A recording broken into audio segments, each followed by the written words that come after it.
Hello दोस्तों, कैसे हो आप लोग। आई होप आप सभी अच्छे और मजे में होंगे। मेरा नाम भारती। आज के इस वीडियो में हम लोग क्या पढ़ने वाले हैं। आज के इस वीडियो में हम लोग फिजिक्स का एक टॉपिक, उस टॉपिक का क्या नाम है, उस टॉपिक का नाम है वेट। आप लोग सोच रहे हैं कि वेट तो बहुत इजी टॉपिक है, इसको इस पर क्यों मैं वीडियो बना रही हूँ।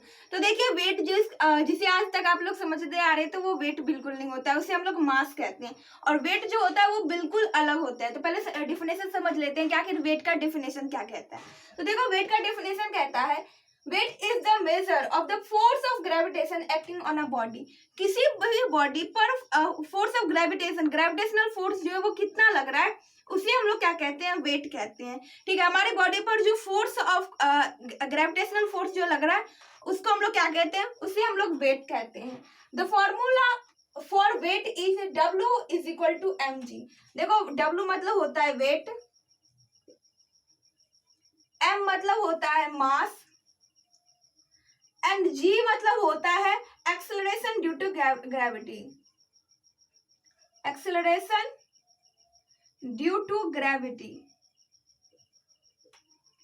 अब देखो, आप लोग यहाँ पर दो टॉपिक यहाँ पर समझना पड़ेगा। पहला ये एक्सेलरेशन, दूसरा ग्रेविटी।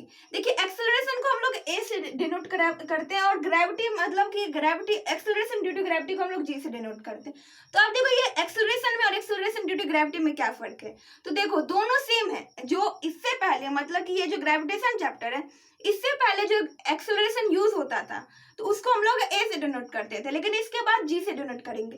क्योंकि एक्सेलरेशन जो होता है ना, वो ग्रेविटी के वजह से ही होता है, इसलिए हम लोग कहते हैं एक्सेलरेशन ड्यू टू ग्रेविटी। सो अगर किसी भी चीज का अगर वेट निकालना रहता है तो क्या करते हैं, उसका जो मास होता है, उस जो भी ऑब्जेक्ट होता है उसका जो मास होता है, और मास इंटू क्या होता है, जो एक्सेलरेशन होता है। अब जो आप लोग तो ये जानते होंगे कि अगर किसी भी इंसान का वेट अगर अर्थ पर 60 kg होता है तो मून पर जाने के बाद वो 10 kg हो जाता है। अब देखो कि इंसान का ऐसा तो नहीं होता है कि उसका हाथ और पैर अलग हो जाता है, ऐसा तो नहीं होता है, पूरा बॉडी रहता है, इसके बाद में वहां पर 10 kg वेट हो जाता है। ऐसा क्यों होता है, क्योंकि उसका मास उतना ही रहता है, बट वो जो एक्सेलरेशन ड्यू टू ग्रेविटी होता है ना, वो gravity place to place vary करता है। इसी की वजह से मून पर जो होता है, वो मून पर वेट, वहां पर एक्सेलरेशन कम रहता है, मतलब कि ग्रेविटी का जो एक्सेलरेशन रहता है वो वहां पर कम रहता है, इसलिए वहां पर मास में वेट कम हो जाता है।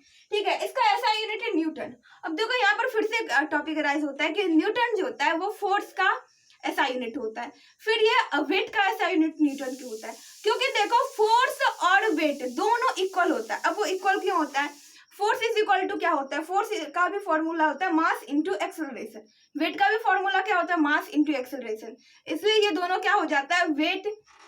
सो weight is equal to weight किसके इक्वल होता है, फोर्स के इक्वल होता है।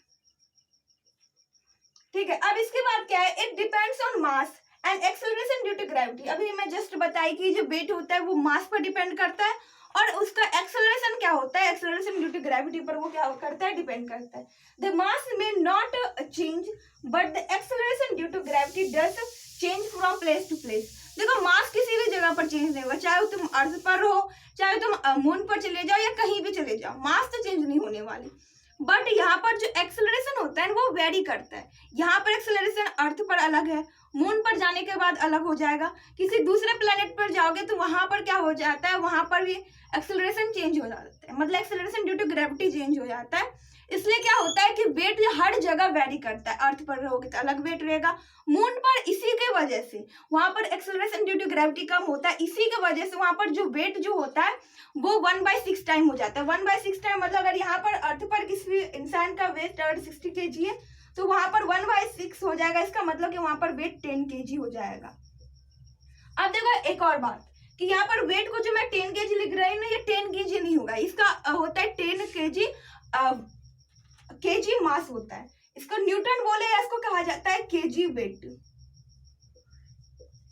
और ये जो kg जो जिसका ऐसा यूनिट होता है वो होता है मास, मतलब मास का ऐसा यूनिट होता है kg, और वेट का ऐसा यूनिट या तो उसको न्यूटन कहते हैं या उसको kg वेट कहते हैं। आई होप कि आप लोगों को समझ में आ गया, और ये जो कंफ्यूजन होता है कि kg वेट और मास में, आई होप ये दूर हो गया हो, क्योंकि मास अलग होता है, मास कहीं भी वेरी नहीं करता है, बट ये जो वेट होता है ये वेट वेरी करता है। अब वेरी करता क्यों है, तो वो करता है एक्सेलरेशन ड्यू टू ग्रेविटी की वजह से। आई होप कि आप लोग समझ में आ गया हो कि वेट क्या होता है। वेट का सिंपल सा डेफिनेशन जो होता है, डेफिनेशन ये कहता है कि measures of force of gravitation acting on a body, किसी भी बॉडी पर उसका फोर्स ऑफ ग्रेविटेशन कितना लग रहा है उसी को हम लोग क्या कहते हैं, वेट कहते हैं। वेट का फॉर्मूला क्या होता है, तो वेट का फॉर्मूला होता है mass into acceleration due to gravity. Weight vary कर सकता है बट मास वेरी नहीं कर सकता। आई होप आप लोग समझ में आ गया। अगर ये वीडियो आप लोग के लिए यूजफुल रहा होगा, अगर वीडियो पसंद आया तो प्लीज वीडियो कर दीजिएगा एक लाइक और हमारे चैनल कर दीजिएगा सब्सक्राइब। Thanks for watching.